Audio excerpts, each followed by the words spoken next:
Hey guys, welcome back to the channel. Welcome to another video. It's another all new news video that we've got in store for you today, in which I talk about some of the biggest headlines that are currently buzzing around the world of football. However, before we get into talking about all of that, I would like to remind you all to please like the video and also subscribe if you're new or want to see more content like this. Both things will always and very be greatly appreciated as always.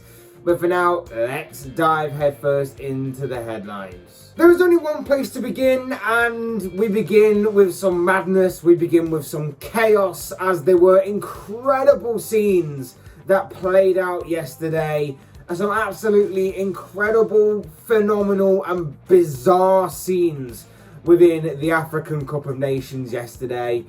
During a game between Tunisia and Mali, Mali were 1-0 up with 5 minutes on the clock remaining, only for the referee to go on and blow the final whistle, like I say, with 5 minutes remaining.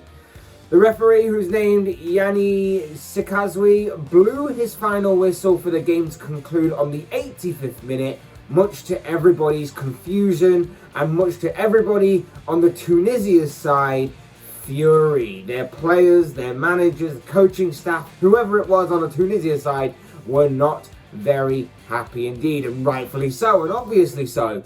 After realising his error though, the referee did go on to resume play. Sikazwi even sent off one of the Mali players during the next few minutes of the game that was set to be played out, before once again blowing his whistle to end the game prematurely, once again, but this time on the 89th minute.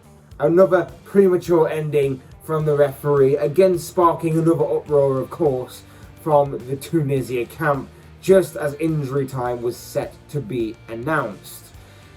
Despite protests, this definitely seemed like the game was over. However, confederations of African football officials then decided that the final minutes needed to be played out, despite there being a lengthy delay between the premature final whistle and the decision to play out the final few minutes of the game. But despite the Mali players coming out and ready to sort of defend their lead, Tunisia refused, and then the game was over for good.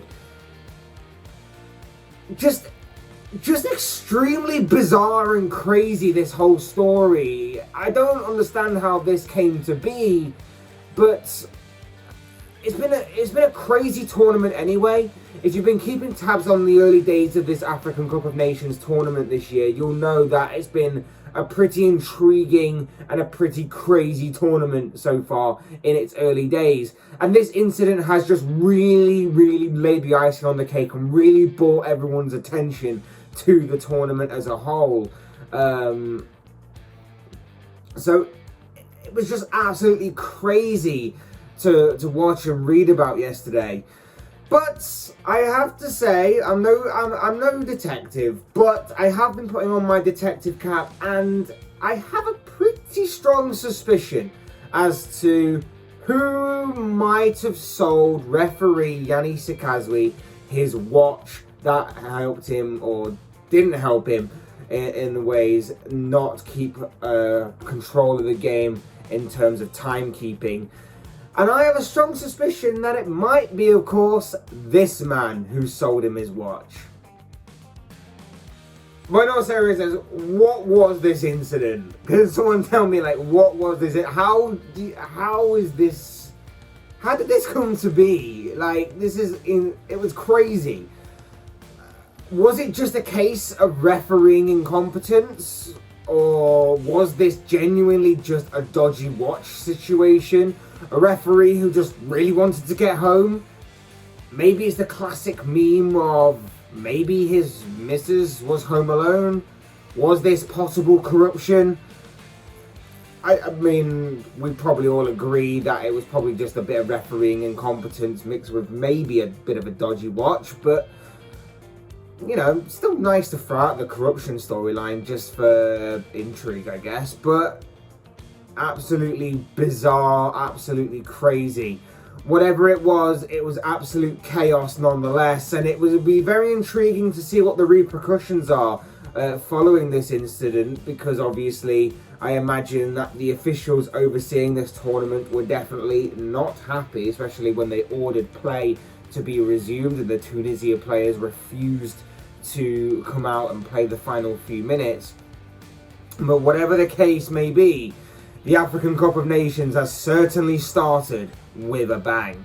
Elsewhere in the news, it has been confirmed and made official that Balogun has completed his loan move to Middlesbrough. We talked about this guy a few times, and we talked about this move last week, that the youngster was going to be set for a move to the Championship.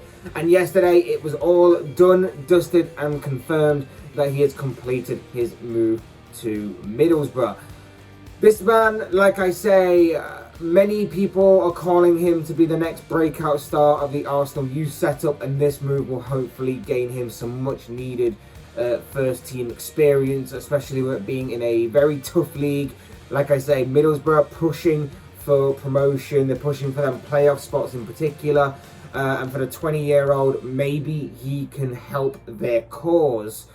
And maybe with a few more appearances, some first team experience, maybe after the end of this season, we will start to see the 20-year-old start appearing more consistently within the Arsenal senior setup. Either way, I believe that Balogun is definitely one name to look out for and keep your eye on in the future. Also, last night Chelsea made it through to the Carabao Cup final after a 1-0 victory over Tottenham on the night, which helped them towards a 3-0 victory overall across both legs over their fierce rivals.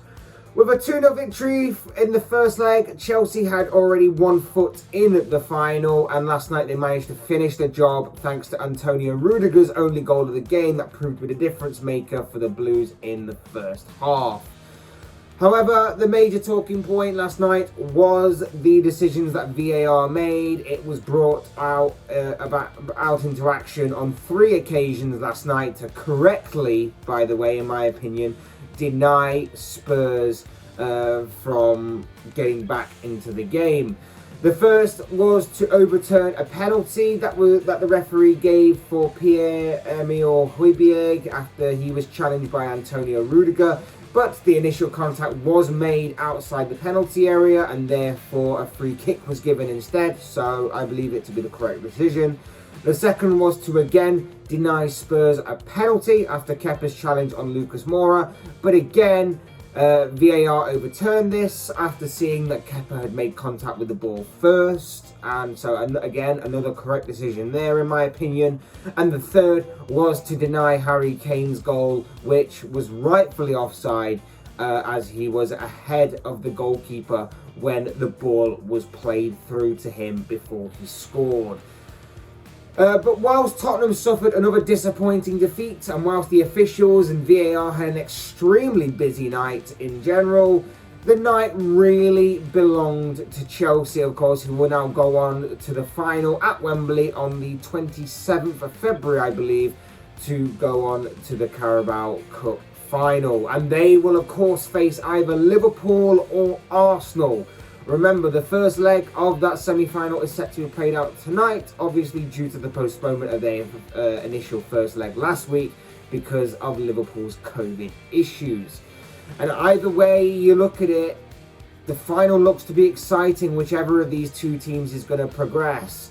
A Liverpool versus Chelsea final will prove to be an exciting clash, as it always is when these two teams meet. It's already proven to be an exciting and intriguing clash in the past couple of occasions that these two have met earlier in this season alone. You add a cup final to that and it's a proper all-elite English football tie, a clash we have in store for us, even if it's just for the Carabao Cup. And obviously, if Arsenal do somehow manage to beat Liverpool, then it's a very heated and fierce London derby that we will have in store for us and on our hands at Wembley at the end of February. And we all know that these two sides, when they go against each other, produce some absolutely fiery and some solid encounters. Either way you look at it, it's going to be an extremely interesting clash between Liverpool and Arsenal, but it's even going to be more interesting for whoever comes out on top to meet Chelsea in the final at Wembley. Elsewhere last night, West Ham beat Norwich 2-0 at the London Stadium. Jarrod Bowen was really the star of the show last night as he scored a brace on the night in either half to help West Ham win this game and keep Norwich sitting rock bottom of the Premier League. Like I say, Bowen really stole the spotlight last night. He's been winning over a lot of plaudits and has turned a number of heads this season already.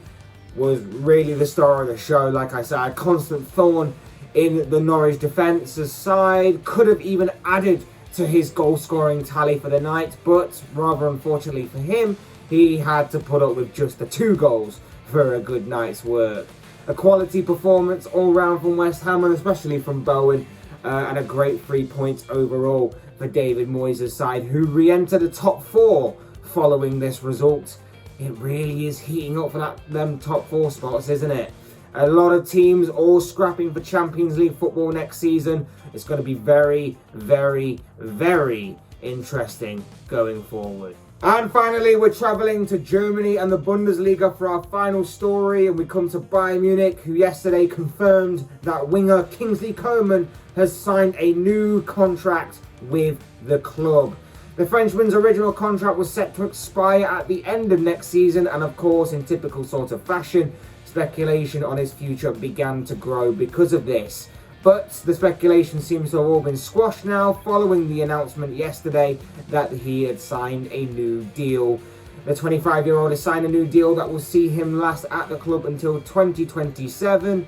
So fair play to him for that. The Frenchman has played 217 times for Bayern Munich across his career in all competitions, scoring 46 goals and assisting 52 times, including this season where he's made 10 appearances in the Bundesliga alone, scoring 4 goals, but he has had a number of injuries that have stop-started his campaign this season.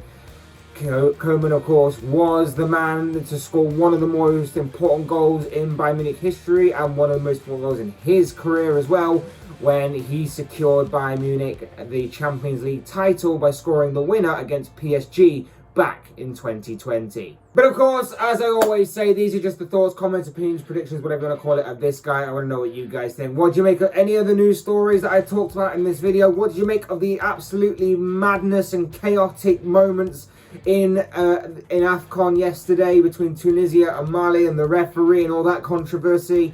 What do you make of Balogun's move to Championship side Middlesbrough? What do you make of Chelsea getting through to the Carabao Cup final? What do you think will happen in the final? Who do you think will make it there out of Liverpool and Arsenal? I'd love to know your thoughts on that. What do you make of West Ham and particularly Jarrod Bowen's performance yesterday in their victory over Norwich? And what do you make of Kingsley Coman signing a new deal with Bayern Munich? I'd love to know your thoughts, your comments, opinions, predictions, whatever you want to call it down below in the comment section, because I'm sure it'll make for interesting reading. Otherwise, hit that like button on the way out if you enjoyed the video, subscribe if you're new and want to see more content like this. Both things always and for a bit greatly appreciated. And as always, thank you all so much for watching and listening. I've been Fletch. This has been another all new news video, and I will see and speak with you all again soon in another video.